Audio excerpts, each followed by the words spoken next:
Happy morning to everybody, and a wonderful afternoon and a wonderful evening.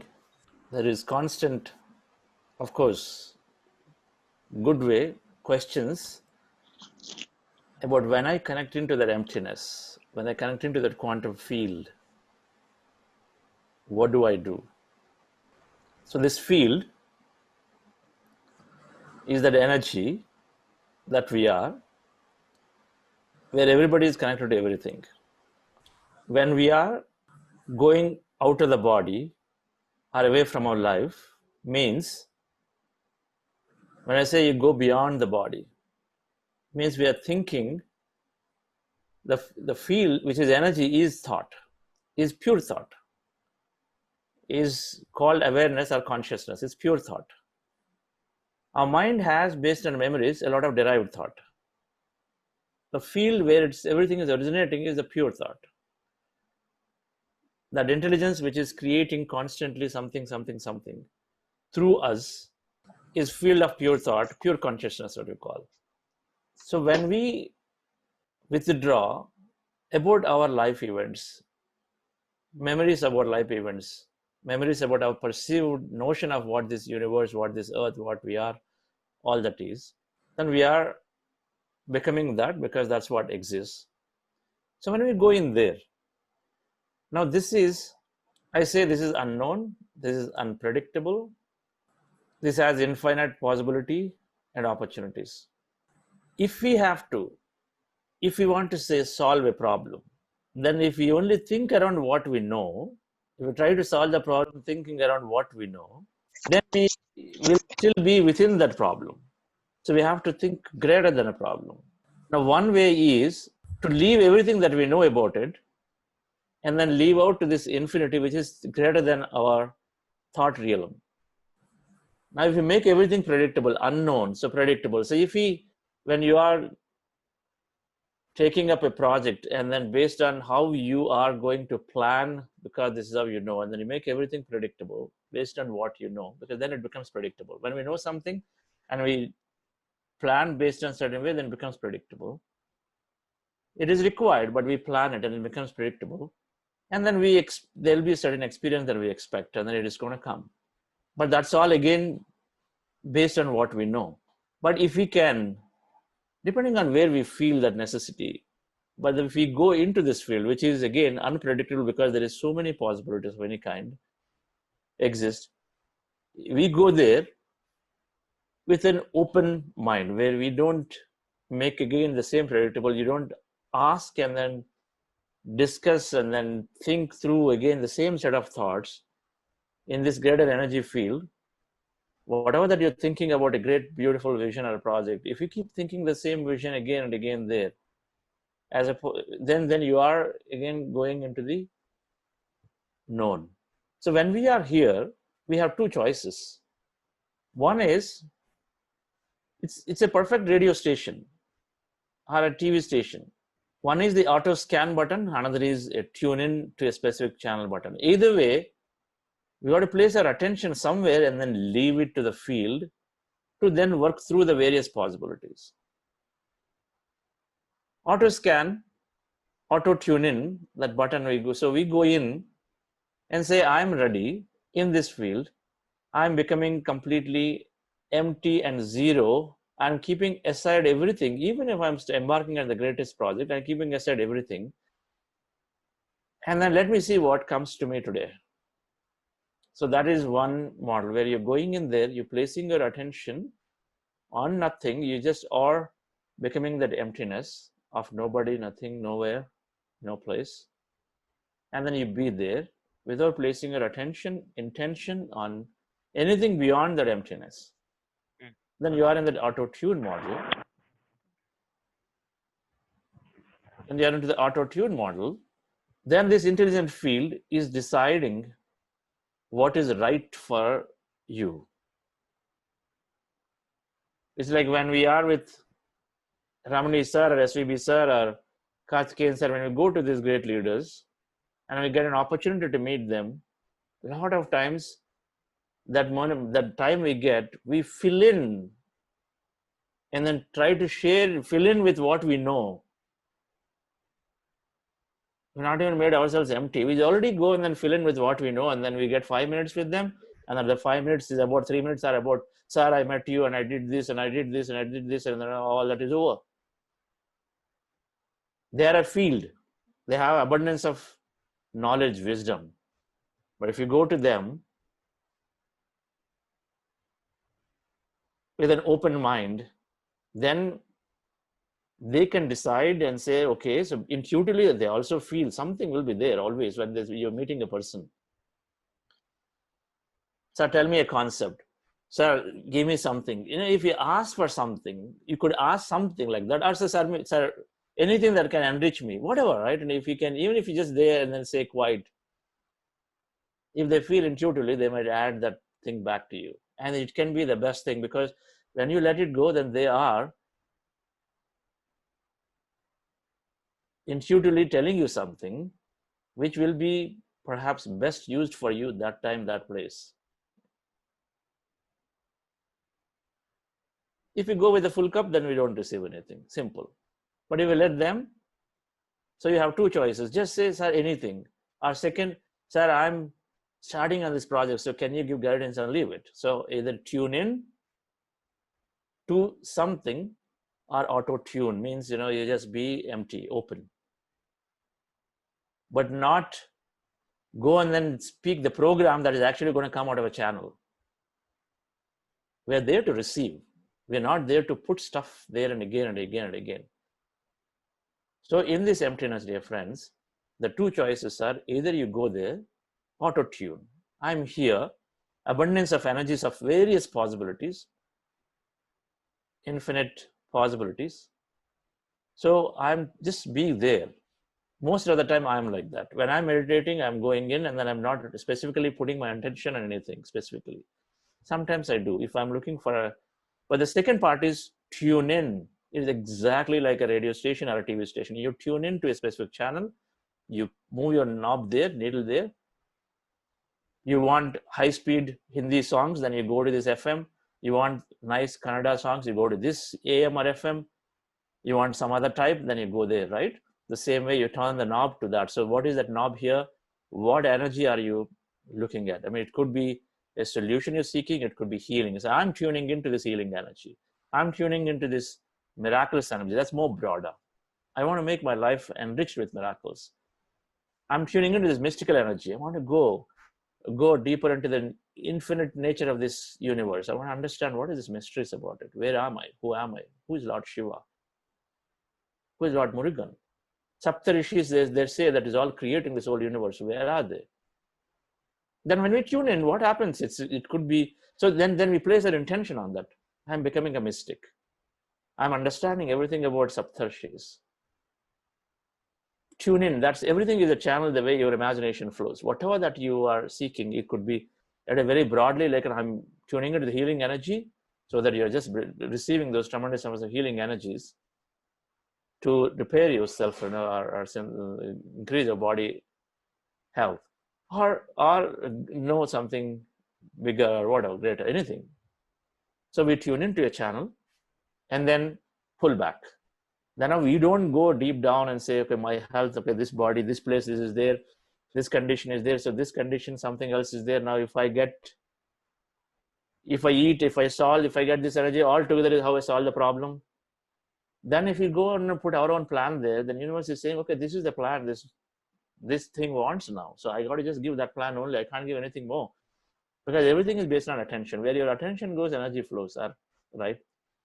Observation collapses the possibility. So what we observe is what we say. If you don't observe there in that field, and then you are open, because you already asked during the day some things, and you are tuned in an empty state, then it is then looking at giving what is right for you, because consciousness is awareness, and awareness is always paying attention to each and every one of us. So two choices, dear friends, when you are there. Place an intention and then leave it, or just be with the emptiness. Either is fine. So the greater when our body energy increases, that's where we are doing elevating. There are low emotions are low vibrations, higher emotions are high vibrations. As energy increases, As we go into love, compassion, gratitude, joy, appreciations, as we become empty, the emptiness going into the coherent state when we are in this higher emotions. So then our body energy is increasing. The greater the body energy, the vibrations, so you're going into this field more deeply. And so if you agree with me that it has a higher intelligence, higher consciousness, so the more frequency, more deeply we are there, so we are receiving more higher information, so our consciousness expands more. If a consciousness is expanding more, then awareness is more. When our awareness is more, then we have a greater mind. It's all about awareness. How much aware I am in receiving everything that's coming in me, converting an opportunity and a possibility that's there with me. More awareness means more conscious. More conscious means more information we're going to download, larger information. What is that information? If you say you're embarking on a project now, we only remember say maybe for 1 year, 2 years ago, what we've done. That's all we remember. You and I probably don't even remember what we have done in childhood in solving a problem of the same nature. We probably don't remember it all. But this awareness, the more greater aware you are, then it is pulling that information for us and then saying, hey, look, this is a technique you can apply. And then, of course, it goes much beyond this life, right? Which we're not talking, but there is existing. So it is going much beyond this life. So pulling all that information so that we have a lot more useful data insights. Somebody yesterday said, here's how we have a plan. They said, okay, suddenly this thing called webinars is coming to me. Webinars is something they have to do. It's not in my plan at all, but webinar is coming away. Maybe webinar is away. No, not webinar, podcast. They said podcast is coming to me. Maybe podcast is a way that I can promote a lot more. But that is a message. If you're not thinking in your plan, but then suddenly you keep seeing that, okay, podcast, or that thought coming to you when you are in the emptiness, then it is telling you that, okay, you benefit by using this technology to do whatever you're doing more successfully. So, dear friends, so let's create an intent that I'm connecting to this emptiness today, once again. And then we spend as long as we can in that, because the longer we stay, the more we become, the more we receive. Simple, right? Because that's where the longer you place your attention on something, the more you become of it. So let's place our attention for as long as we want in this field.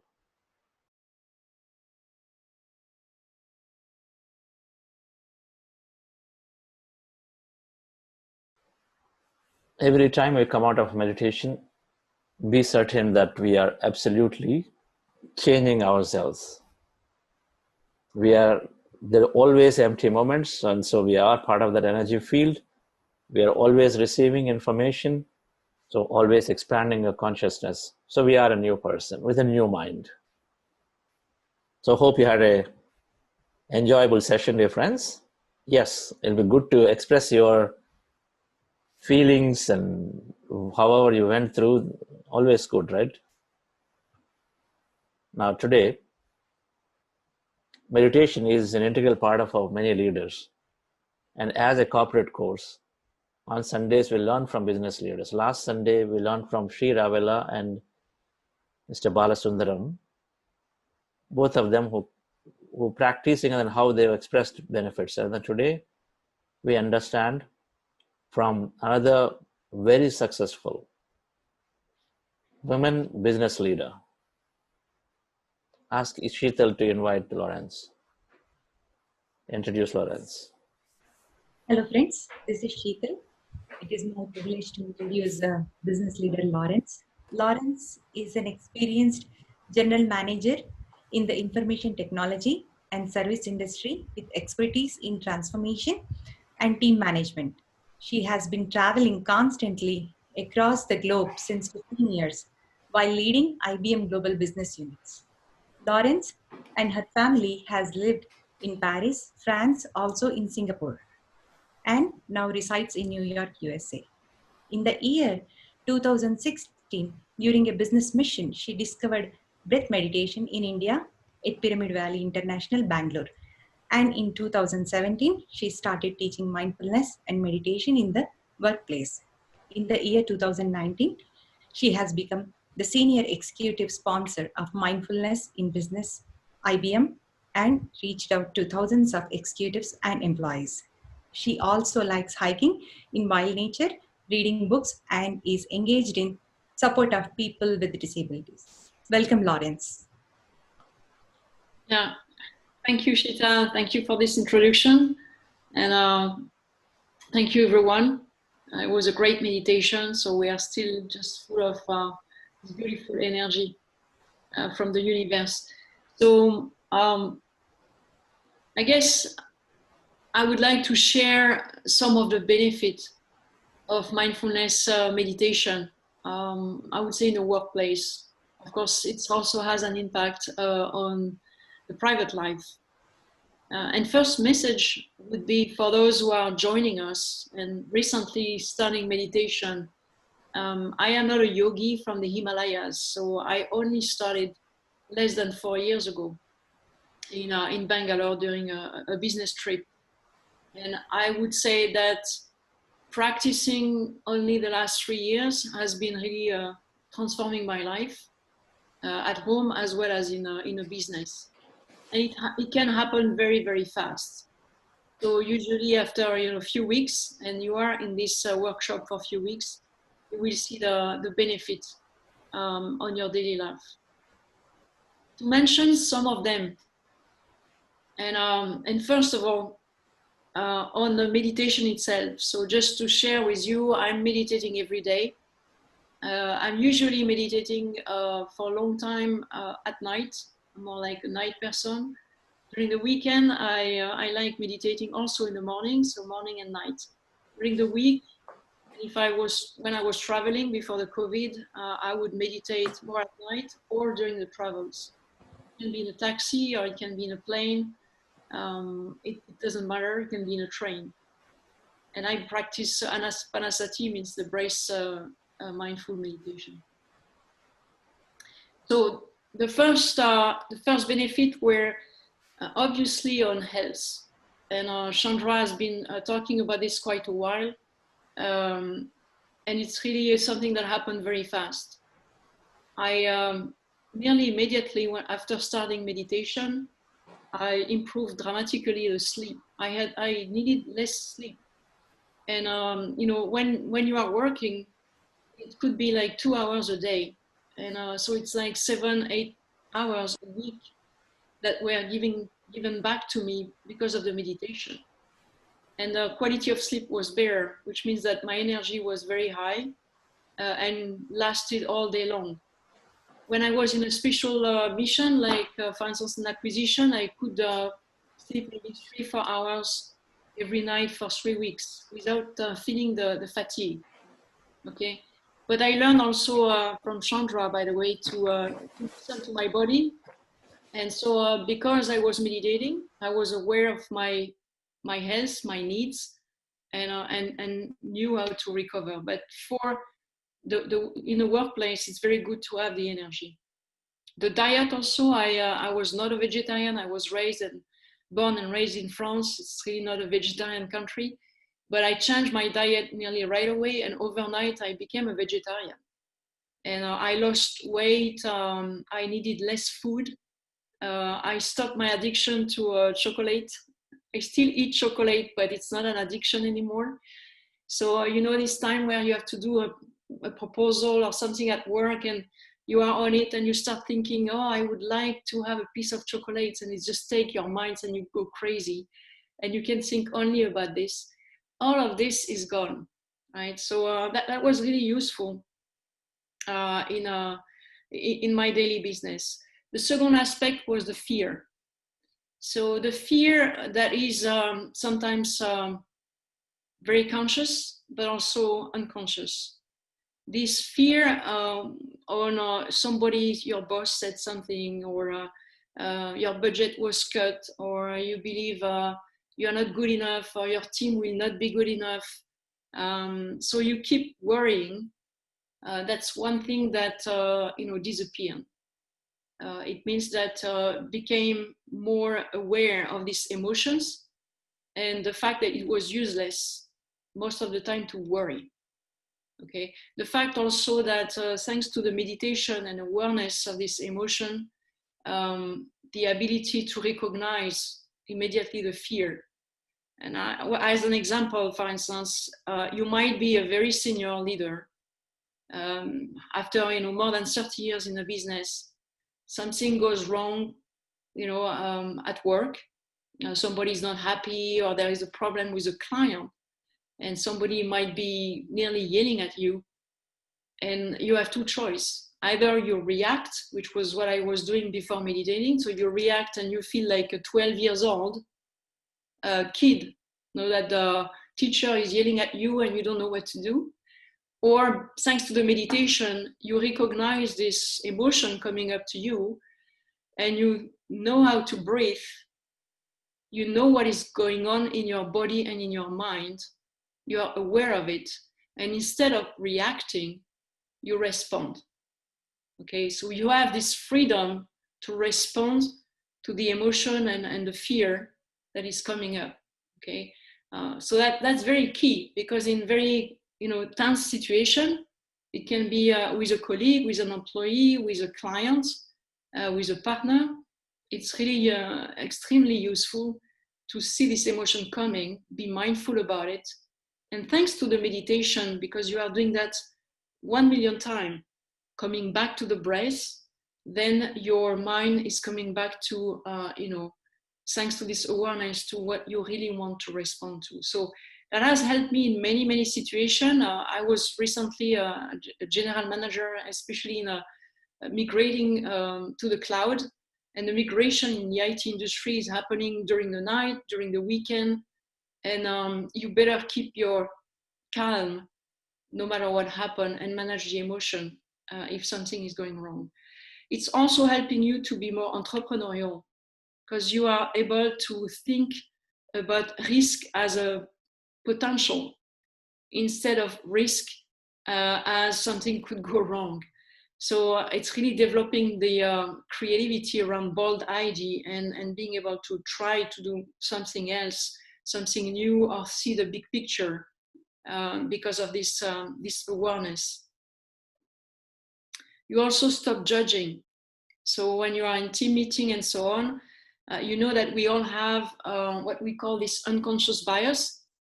We are not sometimes aware that we make judgment even before we know we have made a judgment.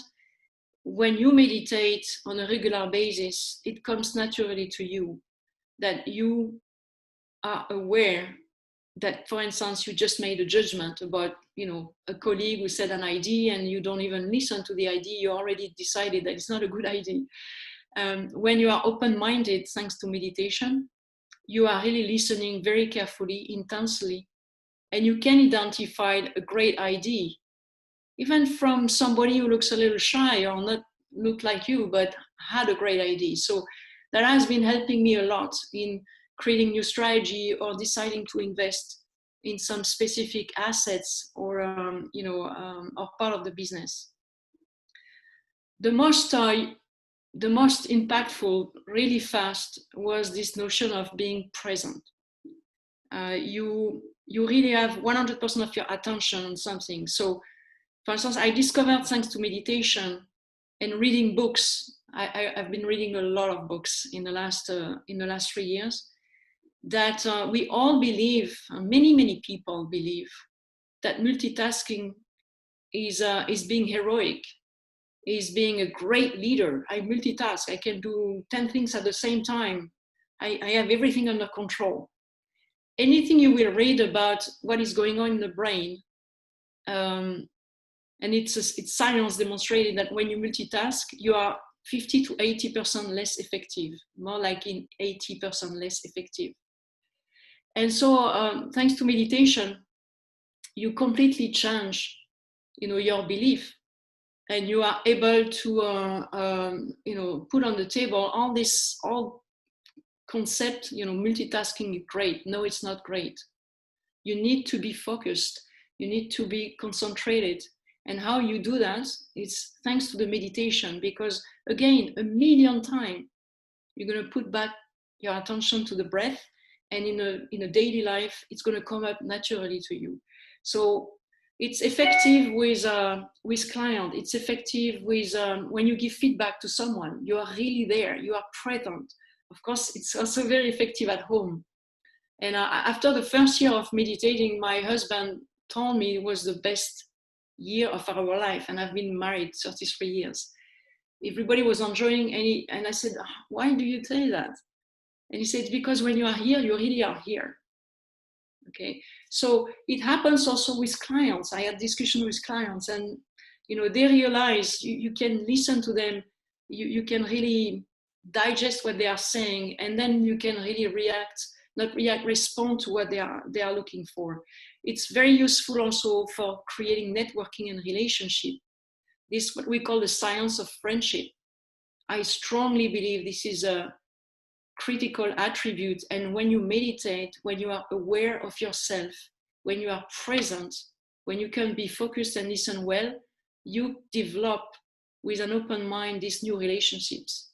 Even with people that naturally from your childhood or your education you would not go to, but you go there. And in my case, I am part of this group since many years and enjoying the PSSM groups across the world. And sometimes I'm the only non-Indian person, and that's fine. But you would have told me that 10 years ago, I would say, me with 500 people from India, are you nuts or what? Right?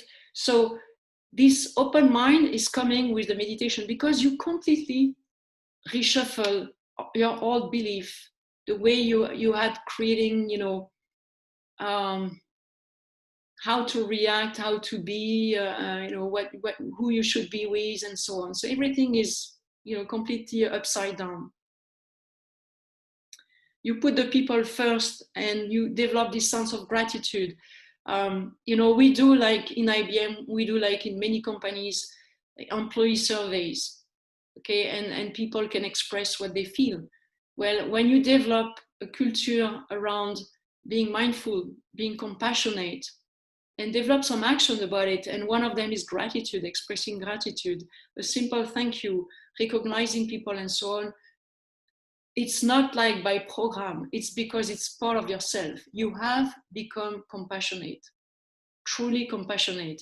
And compassion doesn't mean naive or yes, everything is fine and I live in Disneyland. Compassion is really putting yourself in the shoes of others, okay, and understand in a easy or not easy part of the day in business. So this notion of compassionate management and expressing gratitude can make miracle with a team, inside a team. For instance, in my team, we had developed a mantra. Let's say we said always, we are one team, we count on each other. It looks very basic and simple. But when you talk about it and you truly live through this, I can tell you, when it's 2 a.m. in the morning, you are in a very complex, cloud migration, and something, is going wrong, or we need a special expert and you need to call somebody at 2 a.m. This is where the beauty of gratitude and compassion is coming up. And this is really part of you and your DNA, because when you meditate and you practice every day, it's something that looks natural to you. This notion that Chandra talked a little bit about already, and we'll talk a lot about it, is this kind of miraculous thinking. Half glass full, half glass empty, okay? Because you meditate and because you are aware of yourself, you realize when something is coming up, because we are human beings and we have emotion, and I still have emotion, but you identify it. And when the negative thought might come up, you can stop it because you are aware of it. So you start trusting your intuition. You start trusting that the universe has your back, and you connect the dots. Everything looks like, wow. As an example, very simple one, but at some point I really wanted to move to India, to try to spend maybe 2 years and working over there, but it was not really part of the, what was available. And my husband was not so keen to move because we have a handicapped kid. It was complicated. But guess what happened? I meditate on this for like maybe 3 months. I needed a solution to keep being connected with India because I was learning a lot. I love India. I was learning meditation. I was asked to change job and to take a brand new job. I had to create a new business unit. It was quite complicated. But when I took my interview with the boss who was trying to convince me to take the job, guess what? It was somebody from India. And when I opened the video and I saw this person, I didn't know who was going to propose the job. I was like, okay, I'm not going to India, but 70% of my team is in India. My new boss is from India, living between India and Bangalore, actually, and the US. I'm all set. And because of this mindset of miraculous thinking, I was thinking, okay, I really vision that this is manifesting now. Okay, so and I was actually extremely happy, and of course I accepted the job. The next part is the decision making, because you have clarity, so you make faster decision. And sometimes it would take me like 3 months to think about something again and again. I was like observing all the options, and I was wondering, do I have enough information, and so on. Well, it's really happening very soon, very often, that instead of 3 months, it takes me like 3 days and sometimes even 3 hours, because I trust, I trust my heart, I trust my intuition. Of course, I have taken enough information, but I go faster into a decision because I have more clarity of mind and I am not overwhelmed by the emotion. Okay, so all of this create a lot of productivity, more performance, and help being more creative also, and take some risk. So that really helps. And actually, we have material feedback with surveys to do this. And my last point would be, after about 3 months meditating, learning meditation, the benefits were so obvious. And including around me, people were asking what I was doing, including my family. When I was a little bit nervous at home, back from my day, they would tell me, okay, you go and meditate and come back in 15 minutes.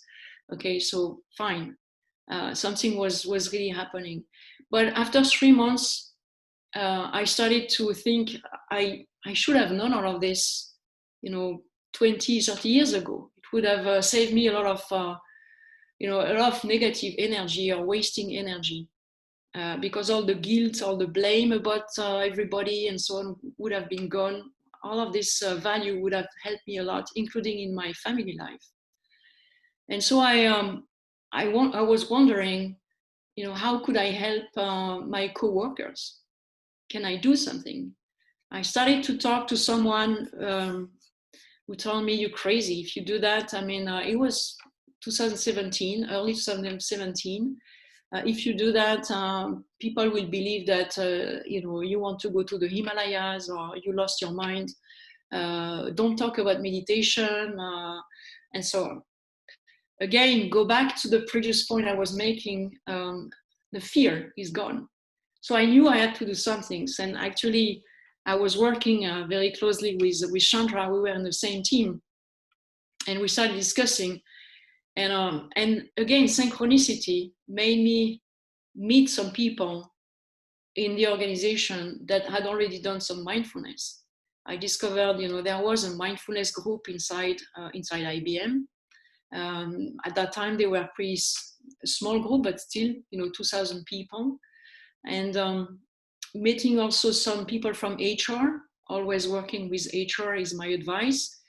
And then we decided to propose a small group of executive and teach them what was meditation, mindfulness, and step by step creating a group with, like, every Wednesday people could come and meditate, connecting with other people, and step by step it became a real movement.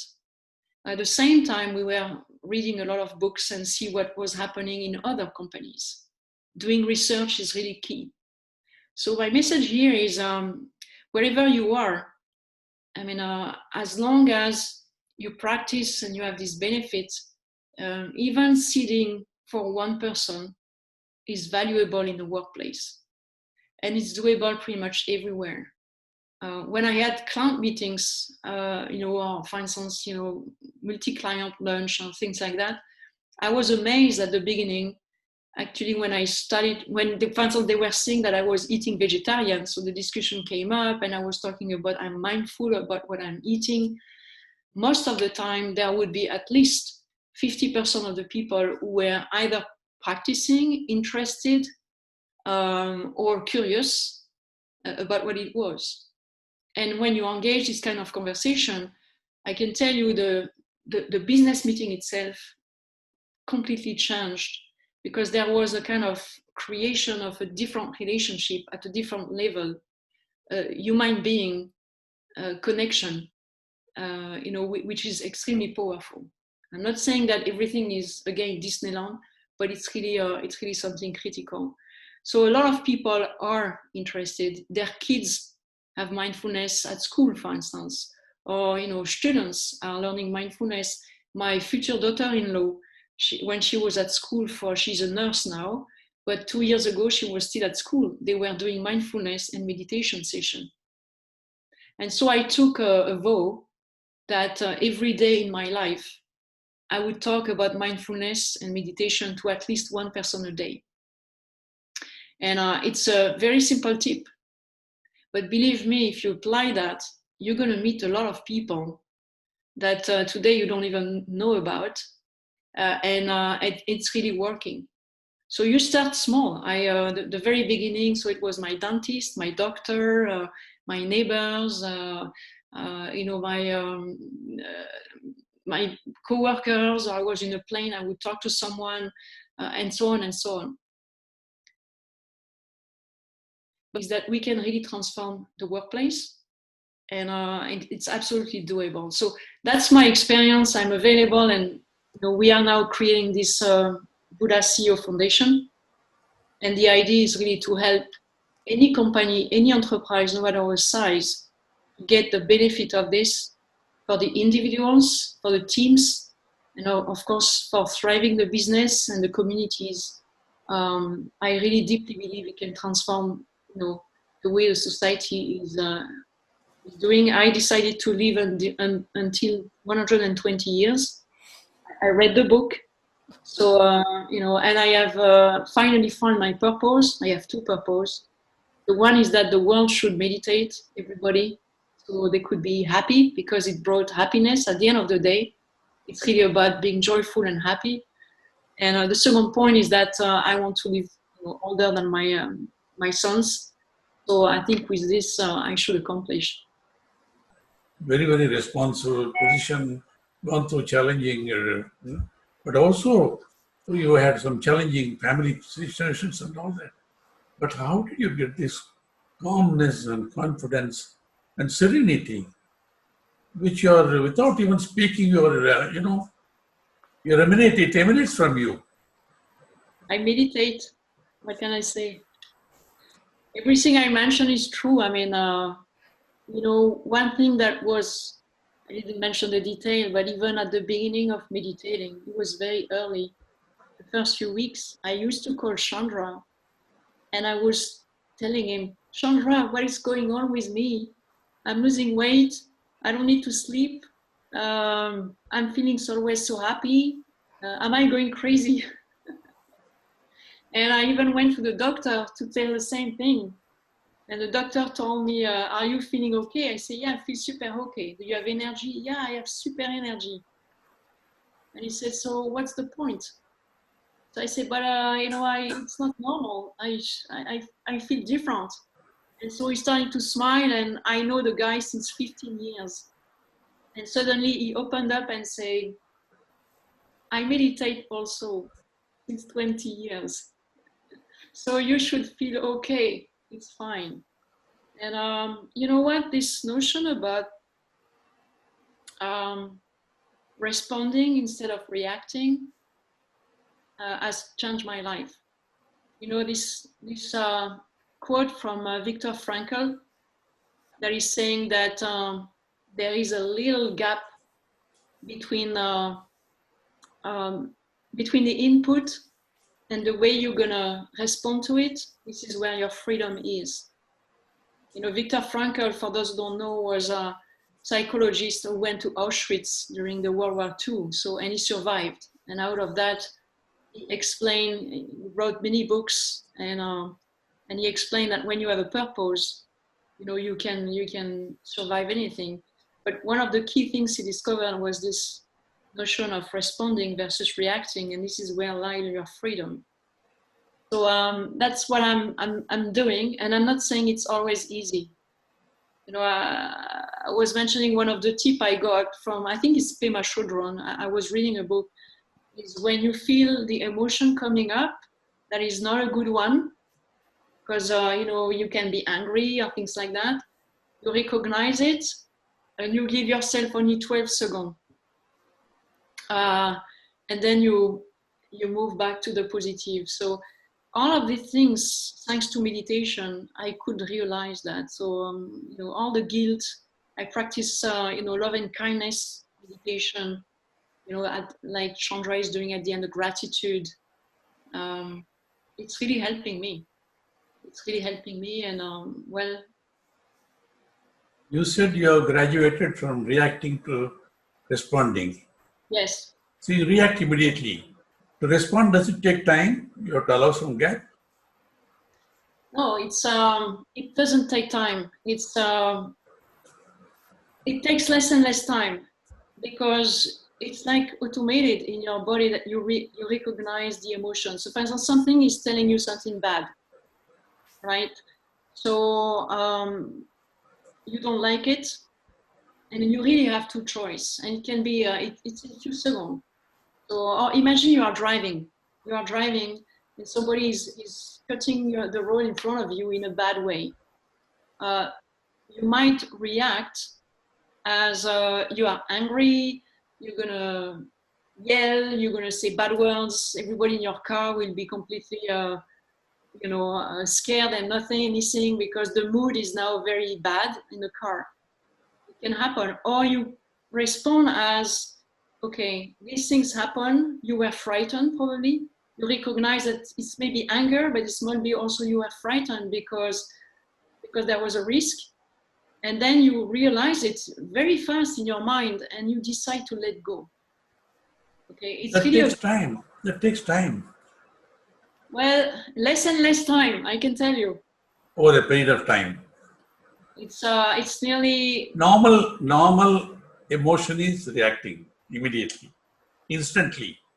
yes. Respond, you think. Yeah, but it can go super fast. If you practice meditation, maybe. But I'm not saying we are all human beings. Emotion is good. Yeah. So let's not misunderstand. Emotion is good, is needed. It would be really boring if there was no emotion, right? And emotion is good because you might be angry because there is a real risk. And somebody was asking the question. I practice, the 1 minute by year of age.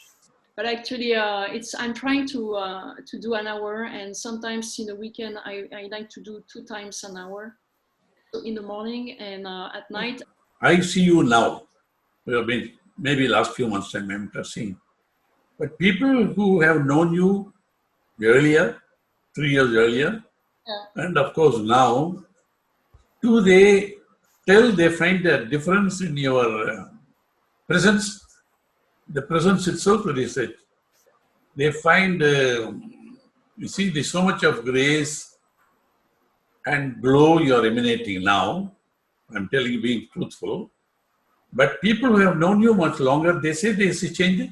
They are able to change the transition from the Lawrence 3 years earlier and the Lawrence now after meditation. Their family members are outsiders. No, yes, that my colleagues, told me that, and before that, I was still a kind leader, right? I was practicing kindness. I was very competitive, maybe too much competitive, but I was practicing kindness. But the most difficult compliment to get as you have changed was really from my husband. Well, we were with friends, and we were having a dinner, and at some point, somebody was asking question about this, and meditation, and my husband, named Daniel, said, well, it has been the best year of our life. And he said, he's not really practicing. So he said, there is something about this meditation, but it has changed the life at home. And I was like, wow, because it was not expected. And so That is a real tribute to meditation. you know, there was a story about a woman who was always trying to be perfect. And when she was doing a birthday party or whatever, she was completely obsessed and super stressed and so on. She started meditation in IBM with me. And she called me one Monday morning because she said, I decided to let go. I prepared everything, but I took my time. And during the event, I went to talk to everybody. I was enjoying myself and so on. And that night, her own son called her and said, Mom, I don't know what you are doing, but please keep doing it. My Because God, it's so clear. that's amazing coming from a child. Abhishek this side. Lawrence, it was great listening to you today. It was really inspiring. Because you have practiced a lot, I would like to understand how did you feel during your initial days of meditation practice? Because I keep on getting thoughts. I just started. I keep on getting thoughts, and I feel less confident, right? So I would like to know from you, how did you feel? Did you get thoughts during initial days of practice, and how much time it took for you to feel confident, seeing the benefits? The first few days, I was ready to give up, right? I was meditating and I was thinking I don't have the time to do it. And it's clearly with the help of Chandra that I kept doing it. So, and also nobody was meditating around me. My family, my coworkers, at that time, this online session didn't exist. So it was me alone in New York at home, back from India, all excited. But then step by step, it was going down. So clearly making sure that you have somebody who's keep encouraging you is critical. The first benefit were quite fast. I had one very strong physical reaction in one of the meditation at I think it was the second week, where I really was practicing heavily, concentrating on the breath, and my body became totally like stone. That's where I became afraid and went to the doctor also. Something was happening in the body, obviously, but it happened, the second week. And then because of this, I really, because of course I am more on the science standpoint, so I started to research and so on. And then I started really in my head to believe that meditation is not, is really having an impact on the body, on the brain. And then I became more interested and continue to practice. But this notion of saying maybe 1 month, after 1 month, I don't know, I woke up and fear of death was gone. It was very, very, very odd. I was not afraid of death. I was still afraid of spiders, but not of death, right? You see, so things are coming up step by step. And the confidence at work or the changes is because you become aware of this famous, what is going on, your emotion and so on. You start to trust yourself better. It comes quite fast. I would say after 3 months, I was really starting to feel that I feel good enough that I can start maybe sharing and teaching. But you have to just get some help like these workshops to keep going, and don't compare yourself. That's really my advice. Don't compare, at the beginning also, especially in India, I was hearing people telling stories like they were seeing beautiful vision and colors and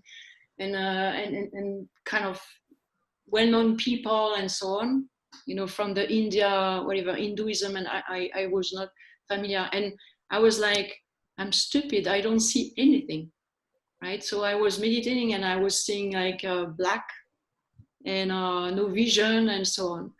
So, you know, I got advice to not compare any experience and to not give you a target. Okay, really, really let go. The transformation is happening in the body, it's science. So don't put yourself under pressure that you need to achieve having a vision, or feeling this or feeling that, or, you know, you think you see something and then you stick to it. You just have to let go. Okay, that was one pitfall I got at the beginning, because I like, all these people, they see vision, I don't see anything, so maybe it's not for me. Thank you so much. Thank you. So Lawrence, he's asking, like, react versus response, right? He was able to achieve at least 95% with the outside people, but when it comes to the family members, he was not able to do it fully. So how do you improve in that?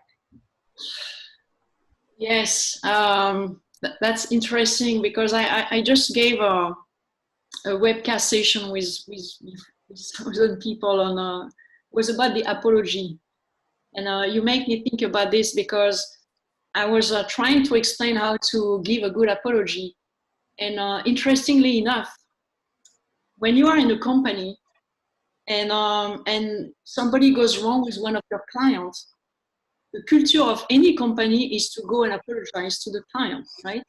You send a letter, you make a phone call, you apologize. When it comes to our family, suddenly this skill of apology is gone for many, many people. So, it's the same for the response and react. Well, it's a practice. If you are not able, if you are able to respond versus react to your client or to your co-workers, it means that you have the skill. If you are not applying it to the family members, well, you need to practice more. But the skill is there and you have understood exactly. So it's managing the emotion, no judging. All of this has to apply also to the family members. And I can tell you, this is probably the most rewarding when you start to apply the same recipe in your family. It's going to go back positively to you and probably transform their life. Now, is it working all the time? Again, as we were joking before, sometimes, we still get angry and all of this, or frustrated. It doesn't matter, do you want to stay frustrated all the weekend and go in a room or just rumble? Or do you just want to decide, to apologize or to say it's okay or to reopen the conversation? With meditation, I can tell you it's helping choosing the right options. And what helps is to read books about this. So there are very, very good spiritual books about relationship in family or with the kids. But I had big issue with my teenagers, my older. And after few months meditating, I took him to a lunch I will always remember all my life. And it was just him and me. And there was the plate of all the problems we had was full, right? So at some point I told him, hey, I meditate now. I have learned a lot of things. I have understood a lot of things. I forgive you. Completely, it's gone. Because if you are like this now, maybe it was part of your journey and you did all these very odd things for parents. But now you are who you are, and I forgive you everything. So he was super surprised. It was a kind of defining moment. And I told him, and by the way, I want you to forgive yourself. Because he was feeling, he was a little older, he did some very odd stuff at, let's say, 19, 20 years old. And we had this conversation, he was 22, 23. And I told him to, first I advised him to meditate and do mindfulness, but I told him, you have also to forgive yourself. These kind of things, 5 years ago, I would have never been able to do it. I even had a list in my drawer with all the bad things he had done. I don't know why I created this list, but it was every time I would see it, I was suffering. It was before. This list has been burned out somewhere and is gone. So you can apply this to the family, and it's really transforming the joy in the family. And it's also helping our own kids to grow up and understand what is compassion and forgiveness.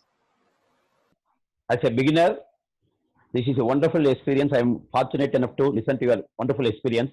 It's a really inspirational one. And thank you so much. My question to you is, how come you got the idea of making your IBM co-workers to go in for a meditation, and what kind of challenges you had initially, how you have overcome? Okay. Well, first, why do you think about teaching people? It comes from the heart first, because you are feeling so good that you want to share. So it's clearly there is something coming here and say, well, if somebody had told me that 20 years ago, I would have gone much better.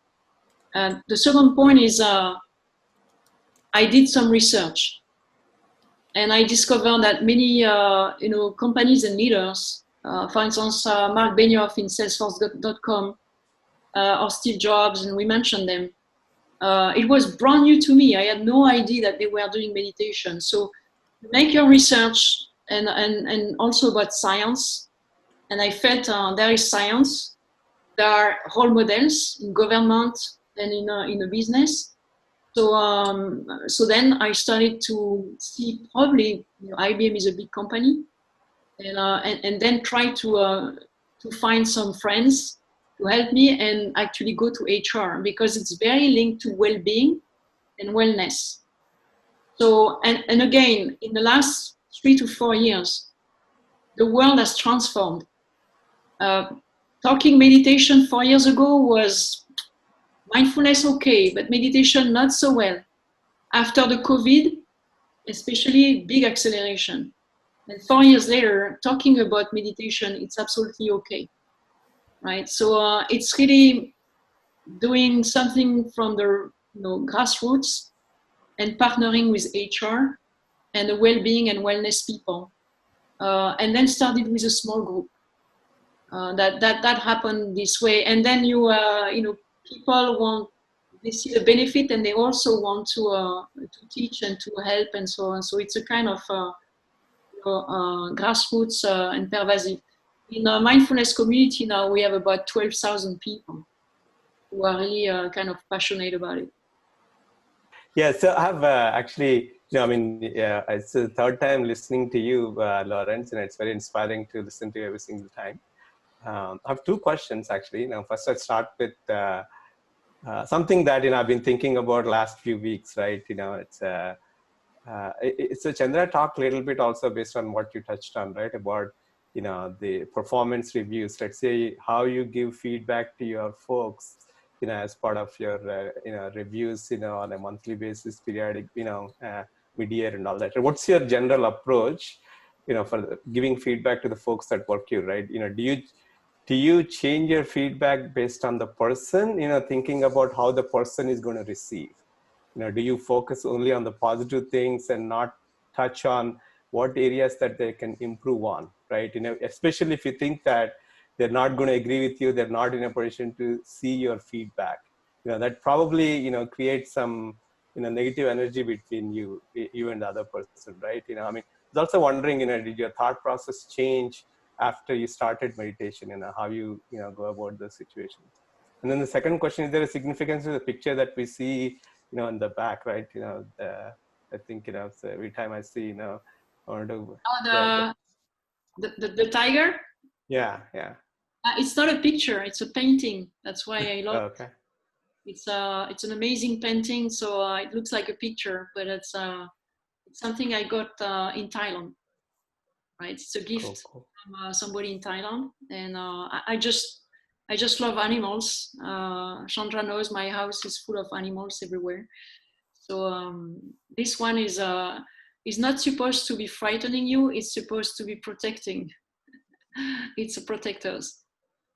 So to come to your question about feedback, so the feedback moment in a kind of annual interview it's not supposed to be the only time you have a relationship with someone. So my first remark is, it's a continuation of a dialogue with a team worker, with an employee, and so on. So the way you have behaved during the year or during the few months or whatever with this person has a critical impact on how they're going to listen to you or look at you for their feedback. So, sometimes I have seen managers who have nearly zero relationship with their employee for a full year, and they expect to have a great feedback session at the end. My advice is, if you have to give feedback to people, officially, because there is a process and so on, once a year is not, it cannot be the only time where there is this real, two-way relationship. And then in that case, if there was ongoing kind of feedback, ongoing gratitude, or ongoing coaching and advice, the famous annual interview will have a completely different way of running and impact for both person. But yes, I mean, with the meditation and this notion of developing awareness and compassion, you have this what I call you have the IQ and the EQ, emotional intelligence. The emotional quotient is much higher. By the way, this is what the CEO now in surveys are looking, when they hire employees, is what is their EQ instead of just the IQ. So my approach has always been to be genuine and transparent, and give coaching. So sometimes I had conversation with people that I could read what they got in the previous years by other managers, and I was saying, why nobody told this, that they should develop their skills in that domain. One of the most sensitive domain is, for instance, talking in public or communication style, right? And that if you are genuinely interested by the person and you are compassionate, you can give good coaching. Okay, you are really great in that technology, but when you present this technology to someone, nobody understands. So you can be completely honest, and depends. You select the right words. I mean, there was a few times when I say, if I don't tell you that, maybe nobody will tell you ever. But then you're gonna carry this the things you could develop because you have a growth mindset. So you just balance. But I am more for telling what really will help the person to keep growing, and especially to be happy. So two things: the relationship is all year long, and then the feedback has to be really genuine, to help the person. And if you really want to help the person, you're gonna find the right words.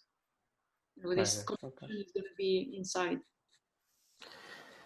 Okay, wonderful. Great. Thank you. That's great. I think we're going to a lot of corporate depth, but this is very, very useful, and make it very, very useful. I think one of the most important subject of feedback, how do you want to approach as a leader, mindful leader versus a before and after. Be genuine and then give it, but then in appropriate words. I think everything that you said, Lawrence, so thank you so much. And friends, thank you all. Thank you, Chandra. Thank you.